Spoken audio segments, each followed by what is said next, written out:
Hello, YouTube world. Hello, especially to you fellow Volvo owners out there who probably just purchased a Volvo used and never realized that some evil person removed the locking key, the unlock key, from the spare tire compartment in the back. And you probably found it out the hard way after getting a flat or being stuck on the side of the road. Well, as you can see, this is not exactly factory appearance, and I'll explain that later, but Volvo has apparently the most unbeatable locking lug stud system in the world. And basically, the key that I was supposed to have slides over this hex that spins freely usually, and goes down into this ridiculous pattern around the bottom of this stud. It looks like Egyptian hieroglyphics, and apparently it's one of about 100 or 150 combinations. So needless to say, I very naively purchased a Volvo and proceeded to have a tire disaster about a week or two later. I went to change the tire, and the key is missing from the beautiful little styrofoam container in the back. Anyway, I ended up having to have the car towed because there was just simply no way getting this thing off on the side of the road.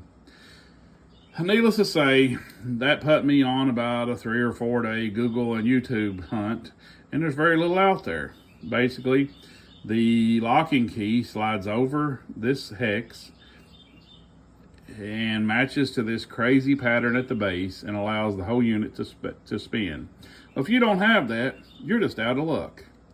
And I talked to about 3 different Volvo dealerships, and they all basically told me in very polite terms, you're screwed.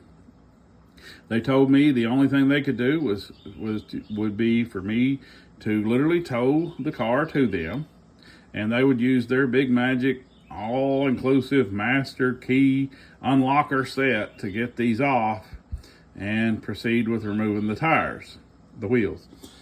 Considering I live about 150 miles from the nearest Volvo dealership, I just didn't really feel the need.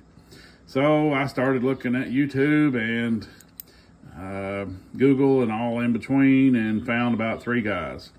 One guy over across the seas had an unlocking set that fit completely over all of this and dug in and turned it to the left.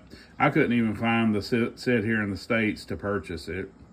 Another guy literally had probably the sharpest chisel on the planet and literally cut this hex off of the stud beneath with a hammer and apparently an incredibly sharp chisel.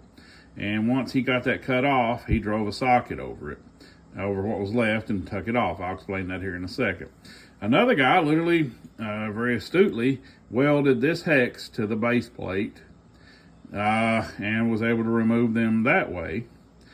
And I just didn't really feel the need to do that either, so we put the car on a lift and started drilling. Well, at first I started cutting with a chisel. That didn't really do a whole lot, because let me tell you, this is some heck strong steel. Very strong steel. Next thing, I realized drilling was a little better. So the key to this is drilling into a corner. You can drill into the corner of this in just a few seconds. And if you have a buddy who can hold a screwdriver against it to keep it from spinning, that helps. But eventually, you'll weaken this thing to the point that then you can take a impact socket and put over the hex, and yes, it'll just spin free.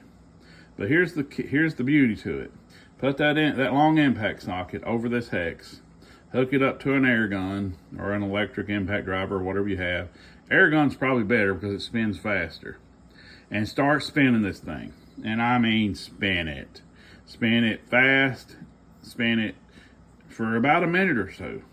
You'll get it so hot that you won't be able to touch it. But when you spin it, kind of do the whole shimmy shake. rock it to the side, rock it this way, rock it up, rock it back, rock it in circles, semicircles, back, reverse circles, whatever you do, just keep spinning it. Because let me tell you what happens.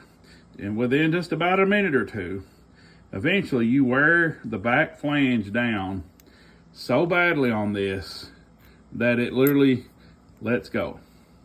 And there's a little spring in here that's molded in here, and you'll wear it out so much and heat it up so badly that it will let this hex fly off.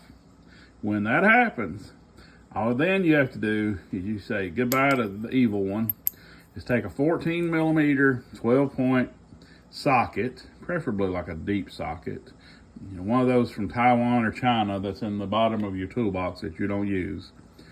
Drive it up on this thing and drive it home a little bit with a hammer, and then put an impact driver or an adapter and a lug wrench on it, and you can crank it out. But this is the way I beat it. It worked. I didn't have to tow my car 150 miles, and I didn't have to weld and cut and destroy the wheel. But if you'll do that, to sum it up, the best way to do this is just simply you can weaken it with a drill bit or a chisel, then put a big impact socket on that hex and start spinning it, and it wobbles because it's not locked. Well, use that wobble to your advantage and just keep wobbling it every direction for about 1 to 2 minutes, it seemed like. And eventually it'll melt and or wear everything down enough that the cap will flip off, and then you're home free. Hope this helps somebody. Feel free to criticize. Feel free to talk about all my bad grammar and my bad accent. I really don't care. And if you do, I'll just flip on by you. And hopefully somebody who is in a world of hurt with a used Volvo that will get some benefit from this.